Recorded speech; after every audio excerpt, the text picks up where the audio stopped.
Salam. Bugün sizinlə gündəlik həyatımızda hiss etməsək də, əslində hamımıza təsir edən çox güclü bir qüvvədən danışacağıq. Faiz dərəcələrindən. Yəni, sizin pulunuzun gizli hekayəsindən. Gəlin birbaşa mövzunun özəyinə enək. Və ilk sualımız belədir. Heç fikirləşmisiniz ki, pulun özünün də bir qiyməti ola bilər? Çox vaxt pulu nəsə almaq üçün bir vasitə kimi görürük, amma əslində onun da bir dəyəri, bir qiyməti var. Yaxşı, bəs nədir bu pulun qiyməti? Gəlin bu fundamental məsələni birlikdə aydınlaşdıraq. Ən sadə dildə desək, faiz pulu işlətmək üçün ödədiyimiz bir növ icarə haqqıdır.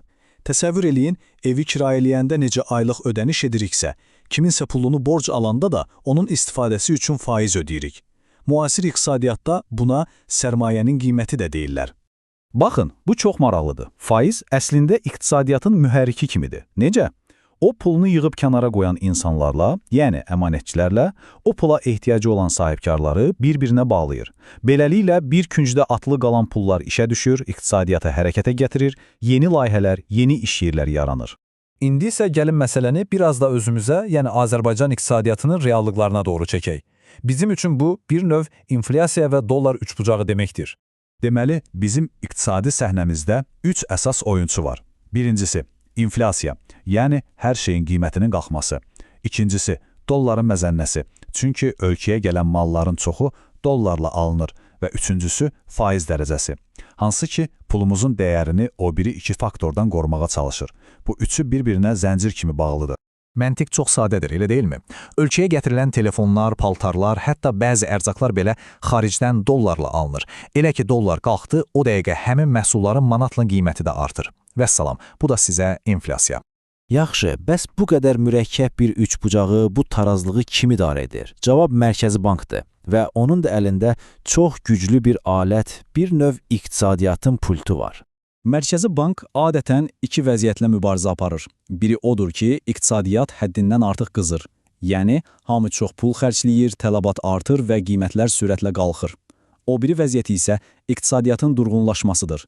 Yəni, alver zəifləyir, investisiyalar dayanır. Bax, o pult məhz faiz dərəcəsidir.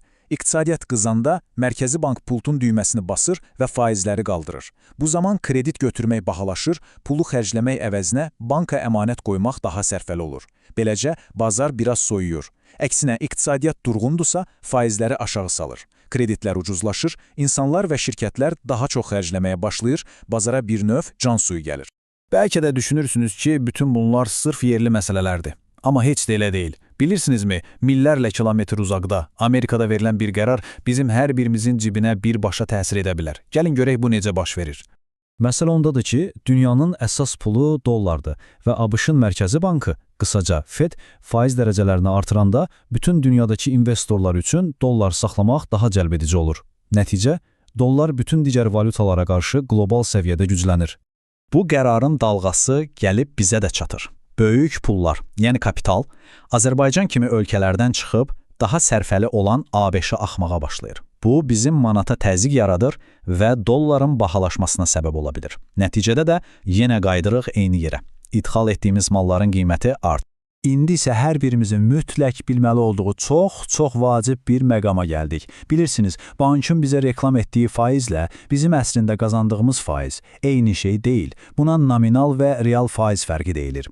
Nominal faiz sadəcə bizə göstərilən rəqəmdir, amma real faiz inflyasiyanı, yəni qiymət artımını çıxandan sonra cibinizdə qalan həqiqi qazancdır. Gəlin bir misala baxaq. Tutaq ki, bank sizə illik 10% əmanət faizi vəd edir. İlk baxışdan heç də pis səslənmir, düzdür? Yaxşı, amma eyni il ərzində ölkədə ümumi qiymət artımı, yəni inflyasiya 12% olub. Bu vəziyyətdə sizin əsl qazancınızı tapmaq üçün çox sadə bir riyaziyyat var. Bankın verdiyi 10%-dən inflyasiya olan 12%-i çıxmaq lazımdır.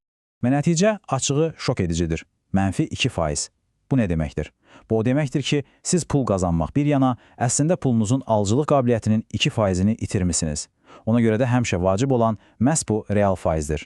Bəzən deyirik ki, maaşım artdı, amma heç hiss eləmədim. Səbəbi inflyasiya spiralları deyilən bir şeydir. Dövlət minimum maaşı artırır. Bu şirkətlərin xərcini artırır. Onlar da nə edir? Bu xərci ödəmək üçün öz məhsullarının qiymətini qaldırırlar. Nəticədə sizin maaşınıza gələn artımı bazardakı bahalaşma sanki yeyib bitirir. Gəlin indi bütün bu texniki məsələləri, rəqəmləri bir anlıq kənara qoyaq və işin insan tərəfinə, psixologiyaya və ən əsası güvən faktoruna baxaq. Çünki iqtisadiyyat heç vaxt təkcə rəqəmlərdən ibarət olmur. Bu, həqiqətən də çox maraqlıdır. Təsəvvür eləyin, bir soyuducu almalısınız və hardansa eşidirsiniz ki, gələn ay onun qiyməti 20% qalxacaq. O an bankın sizə təklif etdiyi 10%lik illik əmanət faizinin heç bir mənası qalmır. Siz dərhal pulu götürüb bugün o soyuducunu alırsınız. Yəni, bizim gələcəklə bağlı gözləntilərimiz bəzən bütün iqtisadi rəqəmlərdən daha güclü çıxır.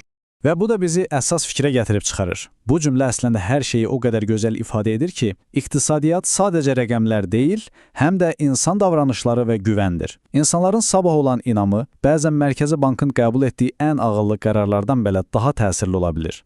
Sonda isə sizi bir sualla tək buraxmaq istəyirəm. Siz nə düşünürsünüz? Bir ölkədə iqtisadi sabitliyi qorumaq üçün hansı daha vacibdir?